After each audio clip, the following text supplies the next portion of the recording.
Hey, what is up guys? Murderman4 here, back with Redstone Weekly. So, let me just move face cam over here so that you can have Ray's minimap visible. So, yeah, it is back to weekly, hopefully. So, yeah, that'll be good. So, I have a few things this week. It might go a little longer because one of my things that I'm going to be showing off is quite complicated. Now this redstone doesn't need to be there. So I have a couple of things. A head with an opening mouth, fireplace, and an automatic potion maker, which I will show you at the end, because it's the biggest. So first off, we have the fireplace. So when you flick the lever down, turns it on, flicks it off, on. Now, it can be made of wood if you have fire tick off, because fire will not go out if you have the game rule fire tick off. So it will not go out. So you can have the wooden logs if you have fire tick off. Otherwise, it will go out before you want to turn it off. So basically what's happening here is we have these dispensers filled with flint and steels, and we also have this piston that is down, blocking this redstone signal here from reaching, from activating these pistons. So what happens if I flick the switch down? It activates this redstone line, and this activates, setting off both of these dispensers, as well as activating this piston, so taking out the redstone signal and letting it pass through quickly, because after 4 other ticks, because of this, it will deactivate this redstone torch, deactivating this piston, letting the redstone signal pass through just for a moment, so the pistons will close again. And also, these have a 4-tick delay, so that they will start after. So when we pull this, pretty much the reverse happens. This activates, and it just for a second activates these pistons, pushing them out, and then pulling them back in just a second later. So quite simple.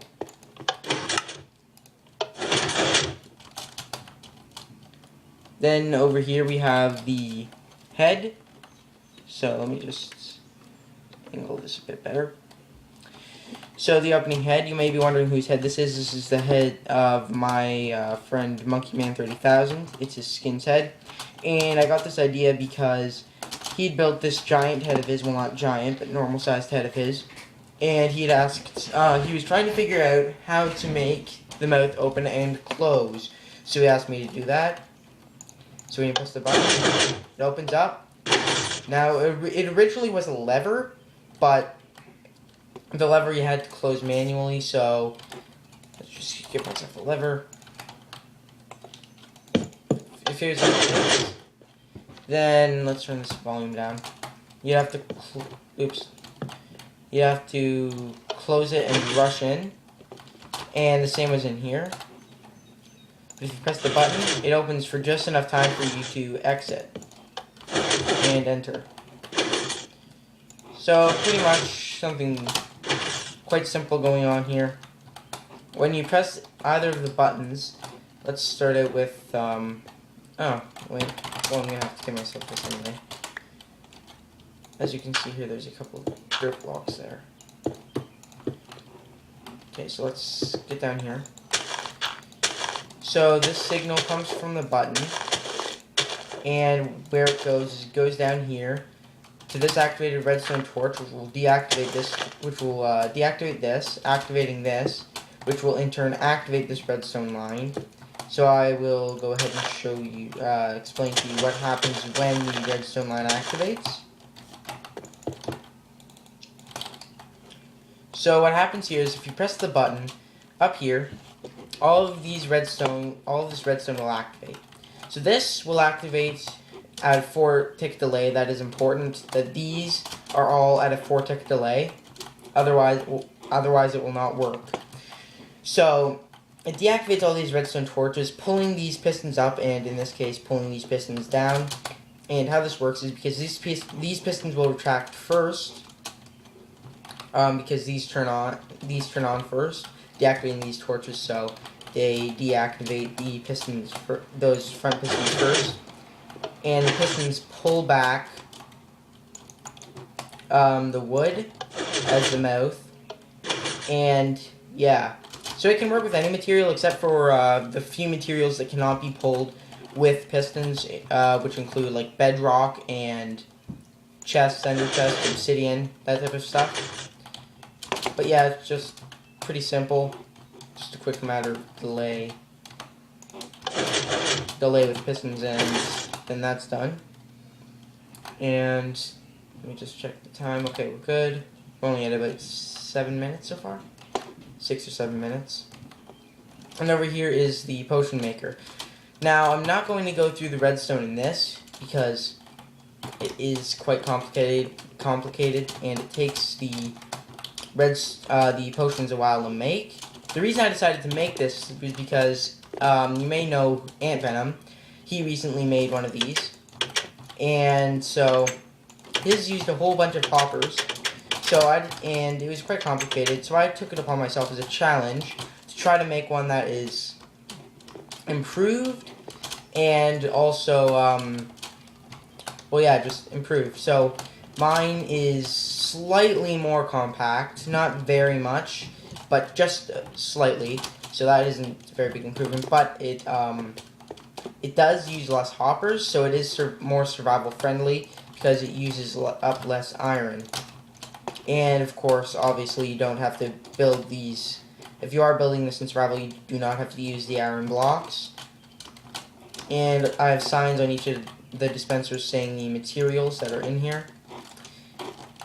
So let's go inside and choose a potion to make.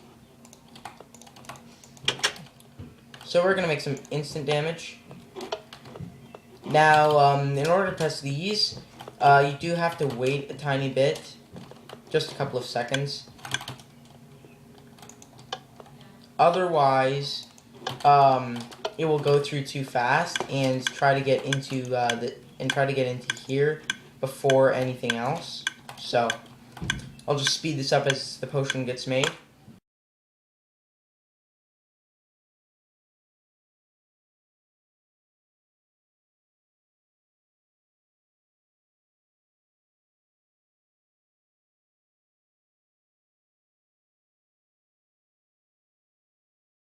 And here we have it.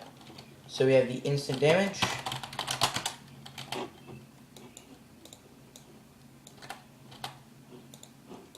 Did it? Oh, okay, dang it. Okay, it didn't put me to survival. Whee, yay. Okay. I was murdered by my own potions. Okay. So it is crucial for this to work that you click these when you hear this constantly clicking, like at least 3 times in a row. It's crucial that you do that. Now you can fix that by putting more repeaters. The only reason I didn't put more repeaters is because I wanted it as compact as possible. So the less repeaters you put, the longer you'll have to wait to press it. But the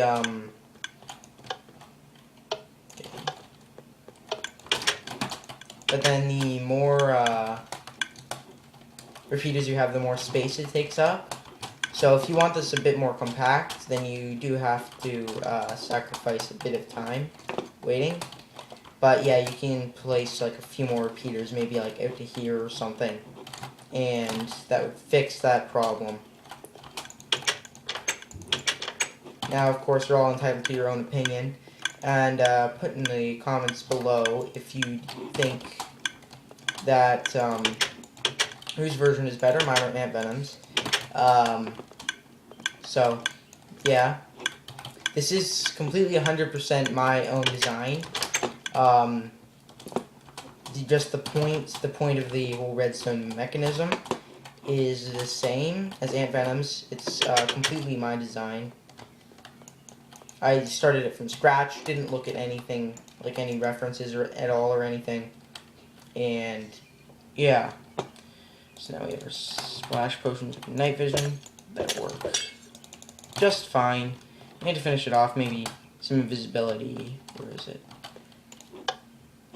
Now, another problem is, well, not exactly a problem. You cannot click 2 potions at once, which may not come as a surprise to you, but yeah, I would like to improve it to do that, but I'm not exactly sure if I can.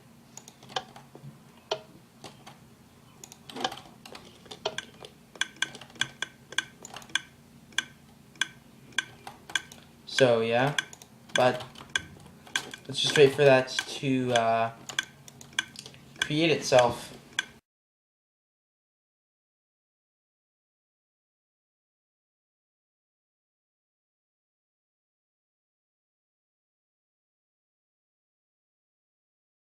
Okay, don't ask me why I was doing that. I was just waiting for this to make itself.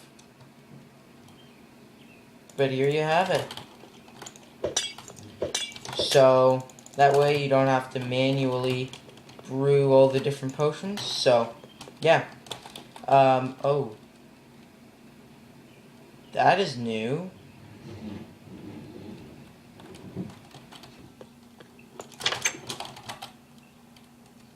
That's new, is it?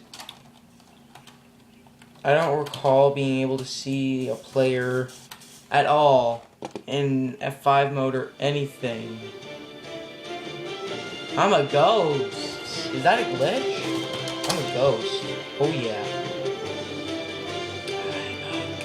Anyway, guys, so that should be it for this week's Redstone Weekly. So, Murderman 4, over and out, and I will see you guys later.